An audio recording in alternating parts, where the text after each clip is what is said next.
الحمد لله رب العالمين والصلاة والسلام على رسوله الكريم وعلى آله وأصحابه أجمعين أما بعد رب زدني علما رب زدني علما رب اشرح لي صدري ويسر لي أمري واحلل عقدة من لساني يفقه قولي آمین۔ جیسا کہ آپ تمام احباب طلباء و طالبات کے علم میں ہے، ہمارا رجب المرجب کورس جاری و ساری ہے۔ گزشتہ سبق میں ہم نے واقع معراج یعنی واقع معراج النبی صلی اللہ علیہ وسلم سے متعلق گفتگو کی تھی، جس کا ایک حصہ باقی رہ گیا تھا۔ تو آج بقیہ جو قصہ ہے اس پر انشاءاللہ گفتگو کریں گے۔ بات ہو رہی تھی معراج النبی صلی اللہ علیہ وسلم یعنی واقع معراج۔ اس میں ہم نے مختلف پہلوؤں پر بات کی کہ کیسے آپ صلی اللہ علیہ وسلم گئے، پھر امامت کروائی، پھر نماز کا تحفہ ملا، اور اس کے بعد پھر آپ صلی اللہ علیہ وسلم کو مختلف انعامات ملے۔ ان میں اب جو سب سے بڑا انعام تھا معراج میں آپ صلی اللہ علیہ وسلم کی شان اور فضیلت میں کہ آپ کو دیدار الہی ملا۔ یعنی کہ اب اس معاملے میں اختلاف چلا آ رہا ہے کہ آپ صلی اللہ علیہ وسلم نے جو دیدار خدا یعنی آپ اللہ تعالیٰ کی زیارت کی، وہ دل کی زیارت تھی یا آنکھوں سے آپ نے دیکھا تھا۔ بہرحال ہمارے لیے اتنا ہی مان لینا کافی ہے کہ آپ نے دیدار کیا، اور یہ واقعہ بالکل برحق ہے، اور یہ آپ صلی اللہ علیہ وسلم کا ایک بہت بڑا معجزہ ہے کہ آپ اللہ سے ہم کلام ہوئے اور اللہ کی زیارت کی۔ اب وہ رویت بصری تھی یا رویت قلبی یعنی بصری آنکھوں سے دیکھنا تھا یا دل کی زیارت تھی، یہ اس میں اختلاف ہے، اس سے ہمیں اس میں پڑھنے کی ضرورت بھی نہیں ہے۔ اب یہاں سے آگے ہم سفر معراج کے بعض مشاہدات، یعنی آپ صلی اللہ علیہ وسلم جب جا رہے تھے سفر میں تو آپ کا گزر مختلف جگہوں سے ہوا، جس میں مختلف جگہیں آپ نے دیکھی جن کا ذکر میں نے پہلے بھی کیا تھا۔ تو یہاں جہنم کے کچھ طبقات سے بھی آپ کا گزر ہوا، جہاں لوگوں کے کچھ حالات آپ کو دکھائے گئے۔ ان میں انشاءاللہ آج ہم یہاں بیان کریں گے کچھ کہ جنت کے بھی آپ صلی اللہ علیہ وسلم نے احوال دیکھے، دوزخ کے بھی احوال دیکھے، اور دوزخ کے کچھ گروپس جو مختلف گناہوں میں ملوث لوگ، ان کے عذاب کا سلسلہ یہ ابھی دیکھا۔ اور ان سب کو ذکر کرنے کا مقصد یہ ہے کہ اگر ہم ان میں سے کسی گناہ میں مبتلا ہیں تو اس گناہ کو چھوڑ دیں اور اس واقعے سے، اس عذاب سے عبرت پکڑیں، اور اگر کسی اس معاملے میں مبتلا ہیں تو اس سے فوری طور پر توبہ کر لیں۔ اور یہ واقعہ بالکل برحق ہے اور آپ صلی اللہ علیہ وسلم نے یہ بیان کیا ہے۔ سب سے پہلے آپ کا گزر ہوا تو آپ نے دیکھا کہ کچھ لوگ اپنے سینوں کو ناخنوں سے چیر رہے تھے۔ یعنی کہ واقعہ کچھ ایسا ہے کہ حضرت انس رضی اللہ تعالیٰ عنہ سے روایت ہے کہ جس رات مجھے معراج کرائی گئی، یعنی کہ معراج کے واقعے میں میرا گزر ان لوگوں پر ہوا جن لوگوں کے ناخن پتل کے لمبے لمبے، یعنی پتل کے مواد ہوتا ہے، لوہے جیسا ایک پتل تانبا جسے مشینوں میں استعمال ہوتا ہے، تو اس کے بنے ہوئے ناخن یعنی ہارڈ، جیسے لوہا ہوتا ہے اس طرح پتل ہوتا ہے، اس طرح ان کے ناخن تھے لمبے لمبے، اور وہ اپنے چہروں اور سینوں کو چیر رہے تھے۔ یعنی ان ناخنوں سے اپنے چہروں کو اور سینوں کو، آپ اس فار ایگزامپل ایک سوئی لے کر اگر ہلکا سا اپنے چہرے پر لگائیں یا جسم پر، کیا تکلیف ہوتی ہے، کیا عالم ہوتا ہے، تو وہ ناخنوں سے، بڑے بڑے ناخن وہ بھی پتل کے، ان سے وہ اپنے چہروں کو اور اپنے سینوں کو چیر رہے ہیں۔ تو نبی کریم صلی اللہ علیہ وسلم فرماتے ہیں کہ میں نے جبریل علیہ السلام سے دریافت کیا یہ لوگ کون ہیں؟ تو انہوں نے جواب دیا یہ وہ لوگ ہیں جو لوگوں کے گوشت کھاتے ہیں، یعنی ان کی غیبت کرتے ہیں اور ان کی بے آبروئی میں پڑے رہتے ہیں، یعنی لوگوں کو باتیں ملنا کہ کسی کی بات اچھالیں، فتنے فساد کریں، ایک بات کو یہاں سے وہاں پہنچائیں۔ بے آبروئی کرنا یعنی کسی کی عزت کو داغدار کرنا، کسی کی عزت میں اس کی اوپر باتیں کرنا، اور غیبت کرنا یعنی یہاں کی بات آپ کو ملی، آپ نے اس کے غیبت کی تعریف بھی یہی ہے کہ ایسی بات کرنا جو اس کے منہ پہ کی جائے تو اس سے بری لگے، اس کے پیٹھ پیچھے کی جائے تو یہ غیبت ہے۔ اور بے آبروئی کرنا یعنی کسی کی عزت میں اگر ایسی آپ بات کرتے ہیں جس سے اس کی عزت میں، شان میں کمی آتی ہے، اس سے لوگ بزن ہوتے ہیں، تو یہ چیز بہت سخت گناہ ہے، اس کا عذاب آپ نے پڑھا۔ پھر آپ کا گزر ایک اور جگہ پر ہوا۔ نبی کریم صلی اللہ علیہ وسلم نے فرمایا، یہ پورا واقعہ اسی طرح ہے کہ میں معراج کے واقعے میں ہوں، تو میں نے ایسے لوگوں کو دیکھا کہ جن کے پیٹ اتنے بڑے تھے، جن کے پیٹ اتنے بڑے تھے کہ جیسے کہ انسانوں کے رہنے کے گھر ہوتے ہیں۔ آپ دیکھیں، تصور کریں ایک گھر کتنا بڑا ہوتا ہے، تو گھر جتنے ان کے پیٹ تھے، اور ان کے پیٹ کے اندر سانپ جو باہر سے نظر آ رہے تھے، ان کے پیٹ کے اندر سانپ تھے، اس طرح کے عجیب و غریب مخلوقات تھی ان کے پیٹ کے اندر. تو اتنے بڑے پیٹ، اور ان پیٹ کے اندر سانپ گردش کر رہے ہیں، تو خود سوچیں کیا عالم ہوگا. تو آپ اس نے فرمایا اے جبریل، یہ کون لوگ ہیں؟ تو انہوں نے کہا یہ سود کھانے والے ہیں، یہ سود کھانے والے ہیں. سود یعنی کہ سود، اب چاہے وہ سود کا معاون ہو، سود کے کسی کام میں. اب سود صرف یہ نہیں ہے کہ آپ نے کسی کو ادھار دیا اور آپ اس کے اوپر اضافی وصول کر رہے ہیں. ادھار دینے والا بھی سود میں شمار ہوتا ہے، ادھار لینے والا بھی سود میں شمار ہوتا ہے. آج کل مختلف ایپس آئی ہوئی جس کے ذریعے بر وقت ہو گئی، دوسری جس کے لوگوں کو ناوافیت میں اس سے لون لیتے ہیں، اس پہ سود دیتے ہیں. تو سود دینا بھی اسی طرح سخت ترین گناہ، اور سود لینا بھی. اور پھر اس طرح کے جو محکمے ہیں جو اسپیشلی سود پر کام کرتے ہیں، ان کے ساتھ، جیسے بینکنگ ہے، بینکنگ میں کام کرنا، ایسے بینک جو باقاعدہ سود کو ڈیل کرتے ہیں، اور بینک میں ایسے شعبوں میں کام کرنا جس میں براہ راست آپ کا تعلق سودی لین دین سے ہے. پھر اس میں علماء نے مختلف اقوال لکھے ہیں، خیر یہ ہماری بحث نہیں ہے. تو یعنی سود کے کاموں میں معاون بننا یا سود کی لین دین کرنا، دونوں ان سخت ترین گناہوں میں آتے ہیں، اور ان کا آپ نے عذاب بھی سن لیا. پھر آپ کا گزر آگے ایسے لوگوں کے پاس سے ہوا کہ جو اپنے سر پتھروں سے کچل رہے تھے، یعنی ان کے پاس بڑے بڑے پتھر تھے، وہ اپنے پتھروں کو کچل رہے تھے، اور کچلتے ان کے سر دوبارہ صحیح ہو جاتے. پھر وہ کچلتے اپنے سر کو، اور ان کے سر دوبارہ ٹھیک ہو جاتے. اور یہ سلسلہ ختم نہیں ہو رہا تھا، یہ سلسلہ مسلسل جاری تھا. اور کیونکہ وہاں تو موت نہیں ہے نا، یہاں انسان جلتا ہے تو مر جاتا ہے، یا انسان ختم ہو جاتا ہے، اس کی تکلیف ختم ہو جاتی ہے. لیکن وہاں تکلیف جاری و ساری ہے. آپ نے اپنا سر کچلا، آپ خود سوچیں سر کچلنے کی تکلیف کیا ہے، اور پھر آپ کا سر دوبارہ ٹھیک ہو جائے، پھر آپ دوبارہ کچلیں. تو یہ سلسلہ جاری ہے. تو آپ صلی اللہ علیہ وسلم نے پوچھا یہ لوگ کون ہیں؟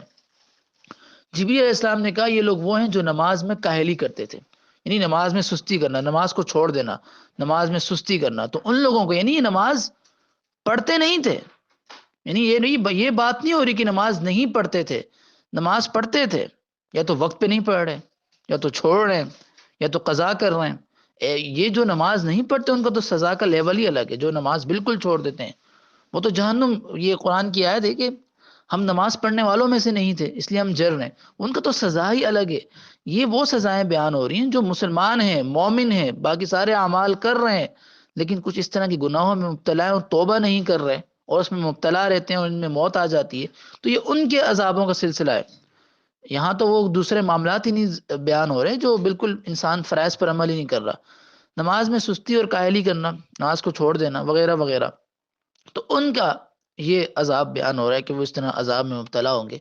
آگے آپ کا گزر آگے ہوا ایسے لوگوں پر کہ آپ صلی اللہ علیہ وسلم ایسے لوگوں کے پاس سے گزرے جن کی شرمگاہوں پر آگے اور پیچھے چھترے لپٹے ہوئے، یعنی کہ گوشت بڑے بڑے ان کی شرمگاہوں پر آگے اور پیچھے لپٹے ہوئے ہیں، یعنی اتنی بڑی بڑی شرمگاہیں کے اوپر گوشت لپٹے ہوئے لٹک رہے ہیں.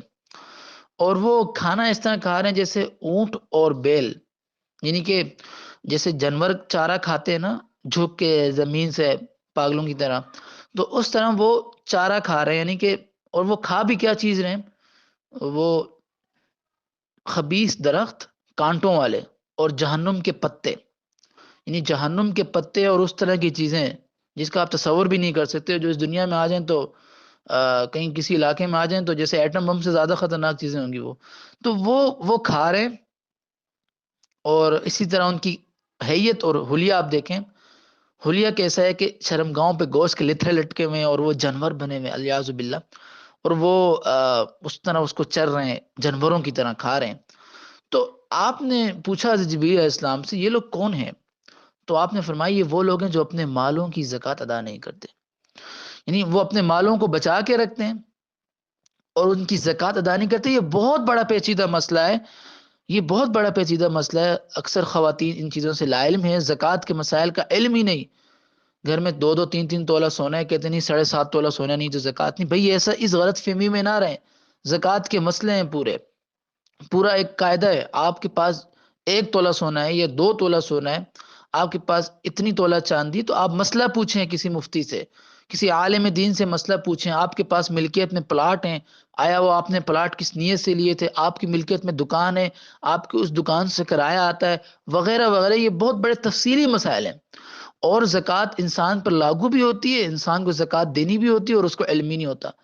آپ یہ بہانہ نہیں کر سکتے کہ اس چیز کا آپ کو علم نہیں ہے تو اس کی سزا نہیں ہے۔ علم آپ کو لینا ضروری ہے۔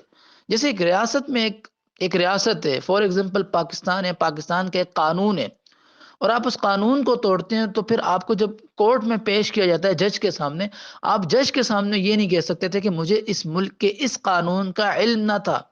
جج آپ کو کہے گا کہ آپ شہری تھے، آپ پر لازم تھا کہ آپ قانون کو جانیں، اب آپ سزا کے مستحق ہیں۔ تو یہ دنیا کا میں نے ایک آپ کو قاعدہ بتایا، تو یہ لا علمی اس بات کی دلالت نہیں ہے کہ آپ بچ جائیں گے، لا علم نہیں۔ آپ اللہ کی ریاست میں رہتے ہیں، اللہ کے قانون کے تحت رہتے ہیں، تو آپ کو پتہ ہونا چاہیے اللہ کی ریاست میں اللہ کے بندوں کی کیا کیا ذمہ داریاں ہیں۔ اور اگر آپ نہیں جانتے تو آپ کے پاس یہ بہانہ نہیں ہے کہ مجھے تو علم ہی نہیں تھا اس لیے میں نے زکوٰۃ ادا نہیں کی۔ نہیں، ان مسئلوں کو جانیں، اور یہ بہت ہی بڑے پیچیدہ مسئلے ہیں۔ حتیٰ کہ ایک روایت میں آتا ہے کہ جہنم میں کچھ لوگ ایسے ہوں گے کہ جن کے سونوں کو، جنہوں نے سونا اپنی زندگی میں جمع کیا، وہ مال جمع کیا، ان کو تانبے اور پتل کی شکل میں بنا کر پگھلایا جائے گا، اور پگھلا کر ان کے گلوں میں اس کو ڈالا جائے گا۔ یعنی وہ سونے کے جو آپ خود تصور کریں، آپ ایک سونے کا ہار پہنتے ہیں نا، اس کی جگہ پگھلا ہوا مادہ، اگر آپ تصور کریں، ہلکی سی ایک ہلکا سا لوہا گرم آپ کے ہاتھ پہ لگ جائے، اور تیل کا ایک چھینٹا کھانا بناتے ہوئے آپ کے اس پر لگ جائے، تو کیا تکلیف کا عالم ہوتا ہے۔ تو وہ سونا اور وہ پتل اور وہ تانبا، وہ چاندی جب پگھلا کر آپ کو پہنائی جائے گی، تو پھر آپ خود سوچیں، تو یہ بہت سخت عذاب ہے، اور بہت سی خواتین اس میں مبتلا ہیں، زکوٰۃ ادا نہیں کرتی، اور بہت سے مرد حضرات بھی، کیونکہ سونا خواتین کی ملکیت میں ہوتا ہے، اور ان کی ذمہ داری ان پر ہے۔ آپ یہ نہیں کہہ سکتی میرے مرد کے اوپر یہ ذمہ داری ہے کہ وہ ان کو مسائل بتائیں اور زکوٰۃ دینے کے لیے معاونت کریں۔ لیکن اگر ایک عورت زکوٰۃ خود ادا نہیں کرتی، اپنا سونا چھپاتی ہے، اپنے معاملات چھپاتی ہے اور ظاہر نہیں کرتی، تو پھر سارا کا سارا عذاب اس عورت کے اوپر ہے۔ تو اس لیے آپ خود کسی کے اوپر نہ دیکھیں، یا کسی کو نہ دیکھیں کہ کوئی آپ کی زکوٰۃ ادا کرے گا یا آپ کو آ کر مسئلے بتائے گا۔ آپ نے خود علماء کرام سے مسئلے پوچھنے ہیں کہ ہمارے پاس اتنا سونا ہے، ہمارے پاس یہ معاملہ ہے، اور یہ زکوٰۃ کا معاملہ بہت سنگین ہے۔ جہاں قرآن میں ذکر آتا ہے اقیموا الصلاۃ وآتوا الزکاۃ، جہاں قرآن میں نماز کا ذکر ہے تو وہاں زکوٰۃ کا ذکر ہے۔ زکوٰۃ بھی اسی طرح فرض ہے جیسے نماز فرض ہے۔ نماز کو چھوڑنے کا جس طرح گناہ ہے، اسی طرح زکوٰۃ کو چھوڑنے کا بھی بہت سخت گناہ ہے۔ یہ دونوں فرض ہیں۔ یہ نہیں ہے کہ زکوٰۃ صرف ایک مالی مدد ہے، نہیں، یہ فریضہ ہے، فرض ہے۔ تو ان میں کوتاہی نہ ہو، اور غیبت جیسے گناہ سے بچا جائے، کتنا سخت عذاب ہے۔ سود، حرام مال کھانے سے بچا جائے۔ بعض والدین اپنی اولادوں کو بچا کے رکھتے ہیں، ان کو حرام لقمہ تک نہیں کھلاتے، اور پھر وہی اولادیں آگے جا کر مختلف کاموں میں ملوث ہو کے، آج کل نیٹ ورک مارکیٹنگ ہو گئی، اتنا پیسہ لگاؤ تو اتنا پیسہ بناؤ، یہ سارے حرام کے ذریعے شارٹ کٹ جتنے بھی ہوتے ہیں۔ ایک تو بزنس آپ کو نظر آتا ہے، نہیں، شارٹ کٹ کے ذریعے پیسے کما کر لگانا، تو آپ اپنے والدین کی وہ پوری محنت ضائع کر دیتے ہیں حرام کے اوپر لگ کر، جن کو اپنے والدین نے آپ کو بچا کے رکھا ہوتا ہے آغاز سے انتہا تک، کہ آپ کو حرام کا لقمہ نہیں کھلاتے ہو، لیکن آپ وہی کام بعد میں جا کر خود کر رہے ہوتے ہیں۔ تو مسائل کو جانیں، کیا چیز حرام ہے، کیا چیز حلال ہے، یہ جاننا ضروری ہے۔ کوئی بھی کام شروع کرنے سے پہلے بھائی استفتاء کریں، پوچھیں مفتیان کرام۔ آج کل آپ کو کسی دارالافتاء میں جانے کی ضرورت نہیں ہے، آج کل آپ کے پاس واٹس ایپ ہے، آج کل آپ مختلف اکیڈمیوں سے منسلک ہیں، مختلف علماء کے ساتھ روابط ہیں، آپ گھر بیٹھے واٹس ایپ کے ذریعے مسئلے پوچھ سکتے ہیں، اور ای میل کے ذریعے آپ دارالافتاء سے فتوے لے سکتے ہیں۔ بہت سارے وسائل ہیں جن کو آپ استعمال کر اپنی رہنمائی کر سکتے ہیں۔ تو خدا را ان چیزوں سے بچیں، اور علم ضرور حاصل کریں جن چیزوں کی آپ سے سوال ہے۔ اللہ تعالیٰ مجھے بھی آپ سب کو اس پر عمل کرنے والا بنائے۔ وآخر دعوانا الحمدللہ رب العالمین۔